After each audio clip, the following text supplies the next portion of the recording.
Fil-katekezi tagħna llum eżistijaj, hekk nixtieq nirrifletti magħkom ftit fuq frażi li jgħid San Pawl meta ikun qed isellem il-Presbiteri ta' Efesu.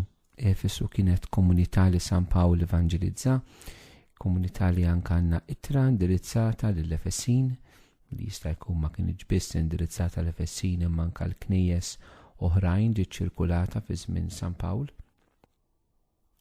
U moment minnhom fl-Atti tal-Apostli, propju kapitlu 20, vers 24, f'diskors relattivament twil illi San Pawl jagħmel lill-mexxejja lill-Presbiteri tal-komunità nisranija f'Efesu, propju qabel ma jħallihom f'mument ħafna kommoventi.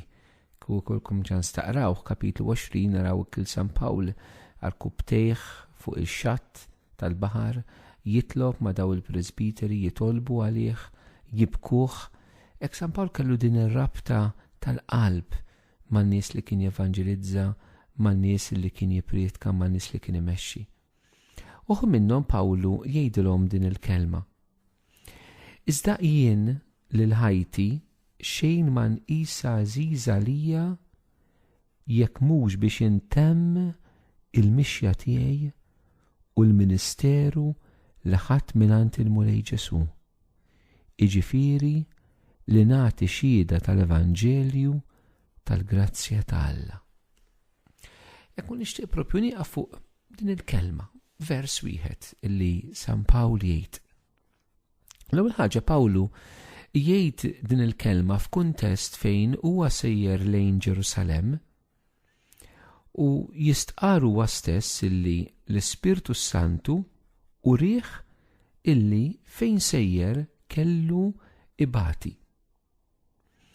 U stess jgħid titqabel u issaraw jiena mġiel mill-Ispirtu sejjer Ġerusalemm bla ma naf x'għand se jgħaddi minn għalija hemmhekk. Naf biss l-Ispirtu Santu urini f'kull belt li hemm jistennewni ħabs u tbatija. San Pawl quddiem din ir-realtà li jaf illi għaliex miexi wara l-Mulej Ġesu, għaliex qed ikun immexxi mill-preżenza tal-Ispirtu Santu, huwa jaf għax l-Ispirtu urih u allura qalbu hija preparata illi se jgħaddi mill-persekuzzjoni, ħabs u tbatija. L-ewwel ħaġa li naraw illi l-Ispirtu Santu jħejji l-qalb ta' San Pawl. Eżisti Ġesu anke lilna fil-Vanġelu preparanna li jridu ngħaddu minn tbatija, minn persekuzzjoni minħabba fih biex nevanġelizzaw, biex nagħmlu l-ġid.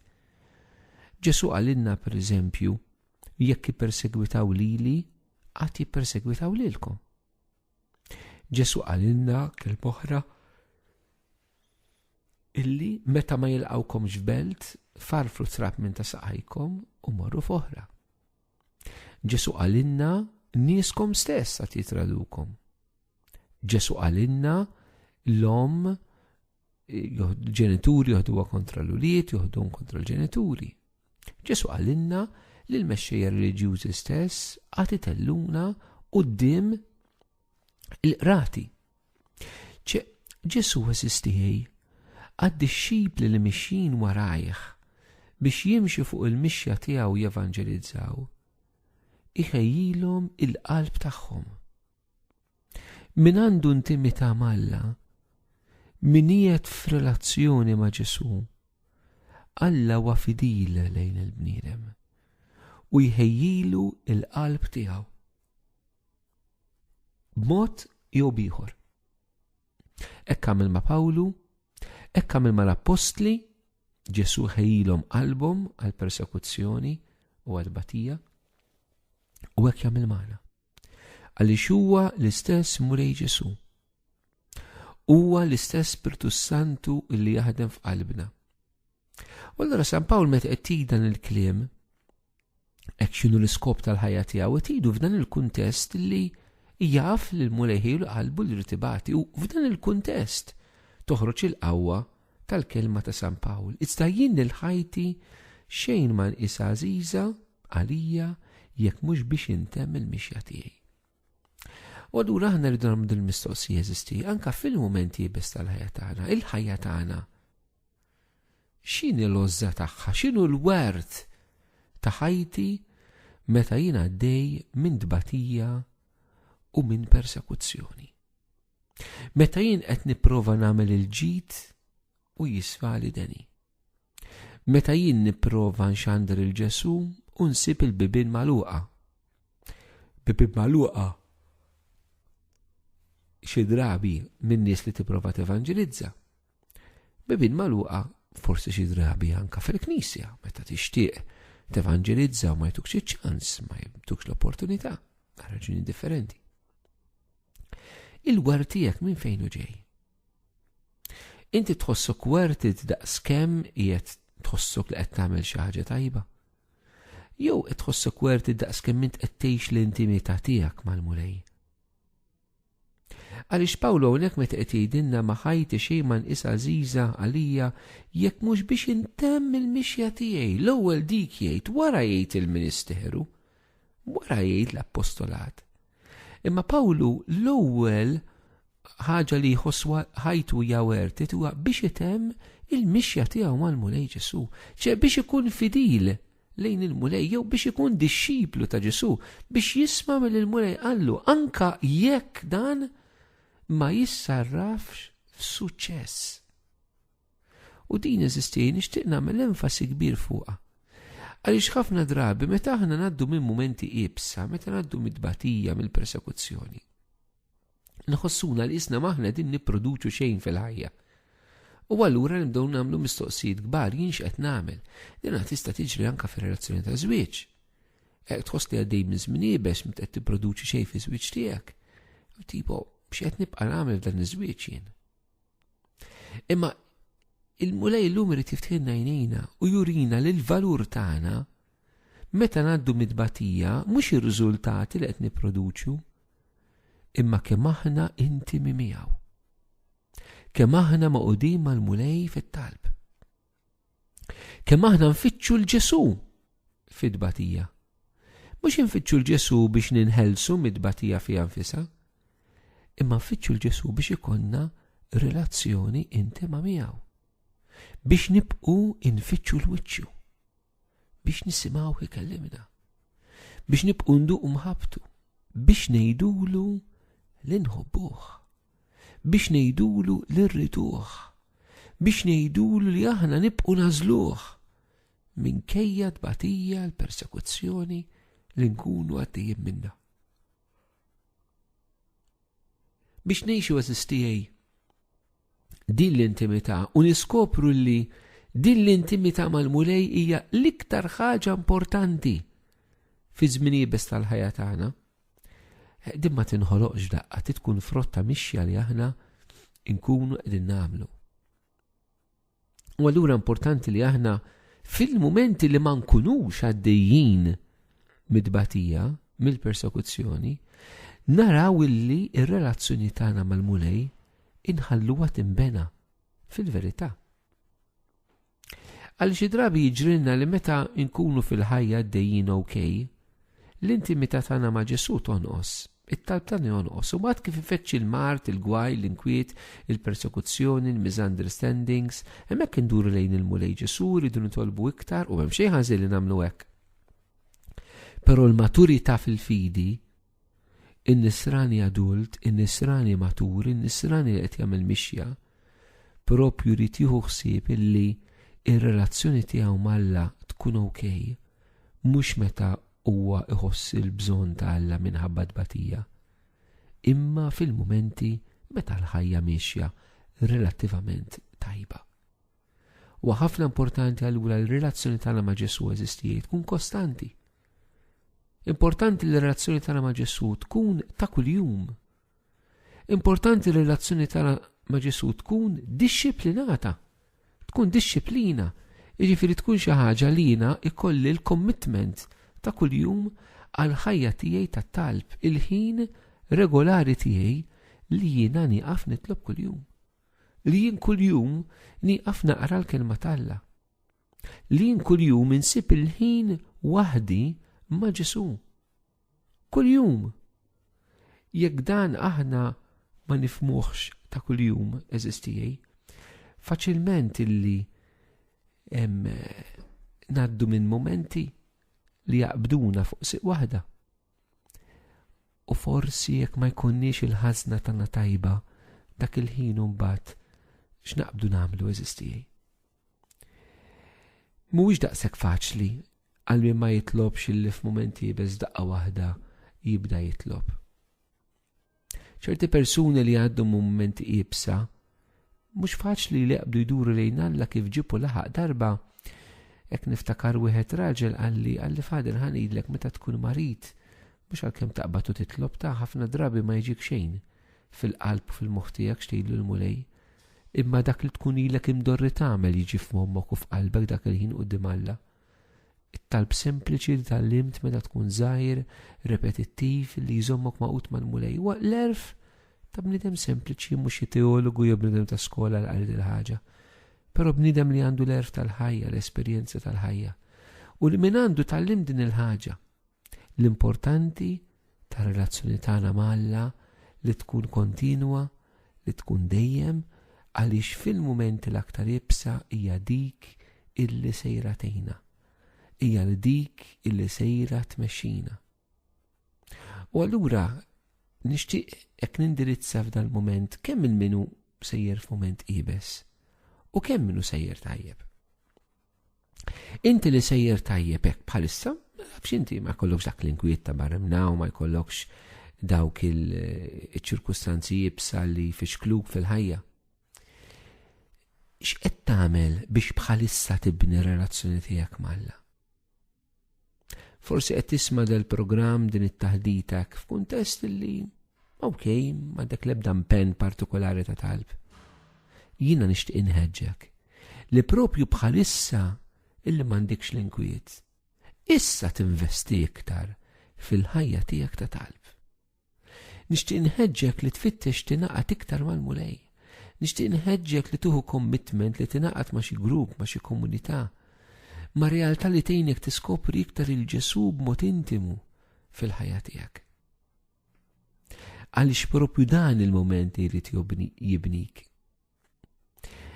Ma nistax nenfasizzalkom kemm importanti dan il-perjodu eżistijaj fil-ħajja tal-bniedem.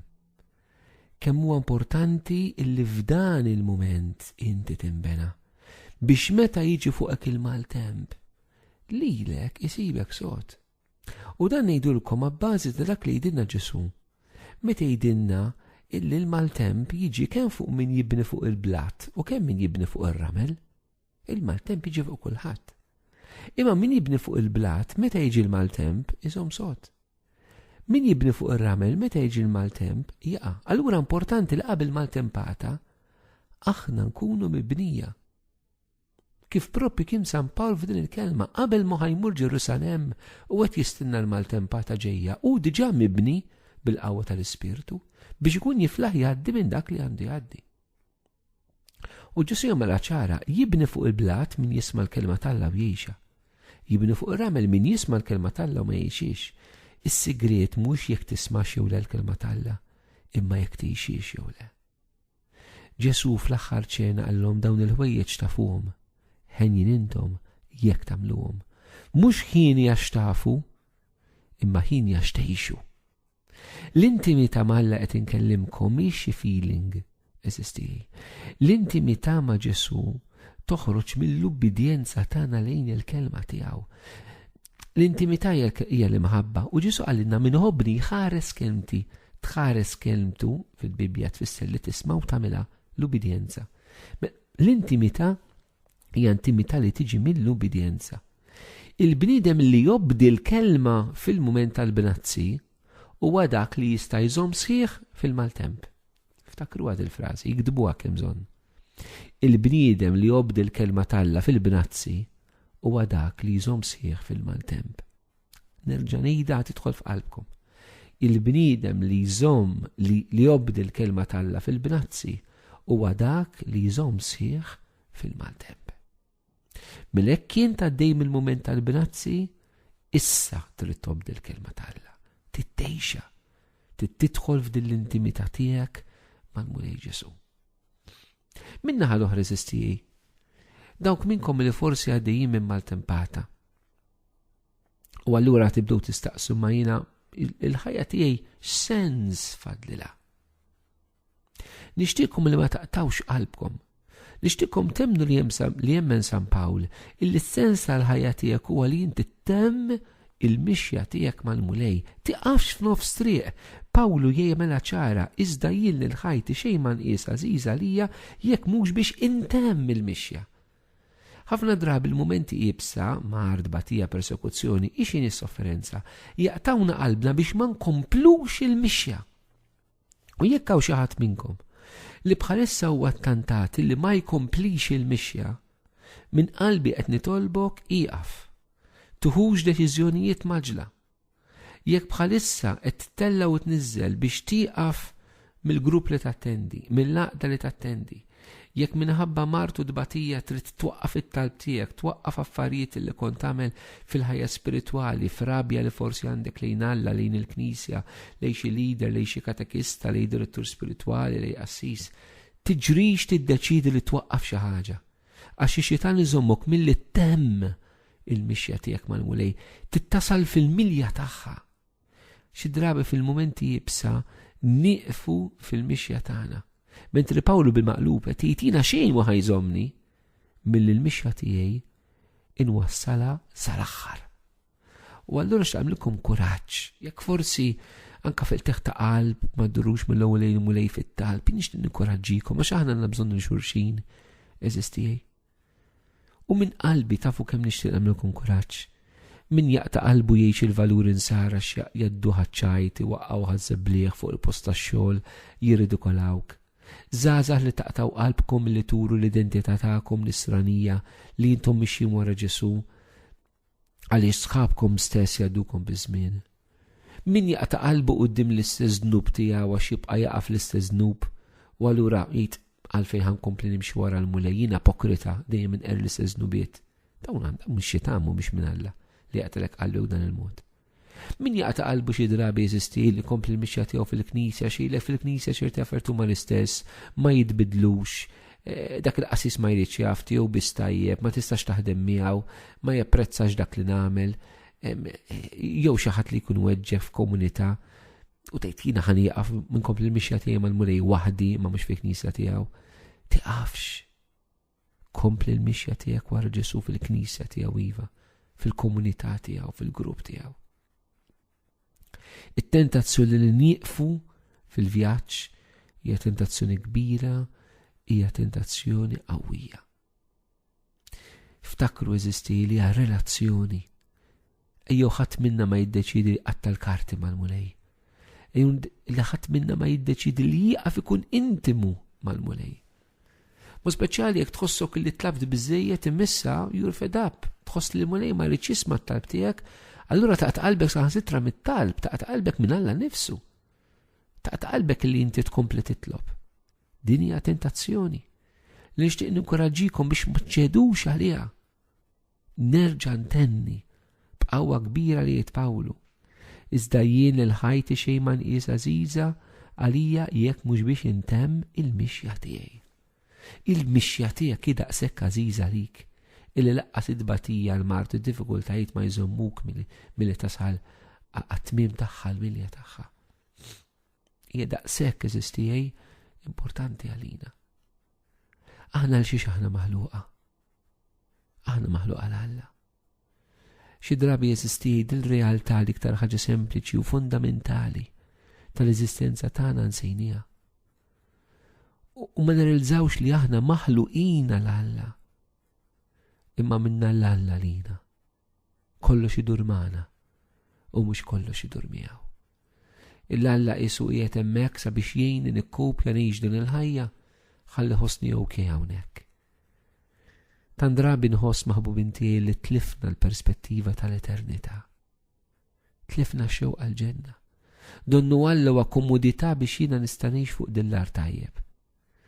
Donnu Alla jservi fil-ħajja tiegħi daqskemm iservi biex jien fuq dillart neħles mill-problemi kollha li għandi u fuq dillart jiena ngħix okej. Ngħix kuntent.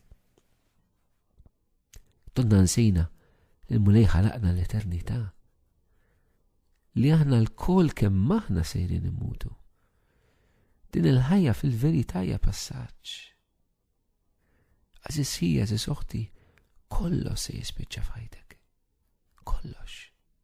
Familtek, il-business, il-boat, il-jott, il-ġid tiegħek, ix-xogħol kollu li qed tagħmel għall-familja. Kollox. Il-knisja li qed tibni, kollox se jiġi fit-tmiem tiegħu.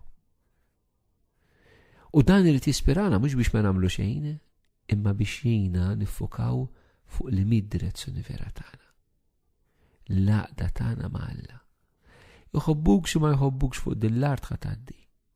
Fqir jew sinjur se tgħaddi. B'saħħtek jew marit se tgħaddi. Uħobbuk jew jobboduk se tgħaddi. Għandikx popolarità intix minsi se tgħaddi.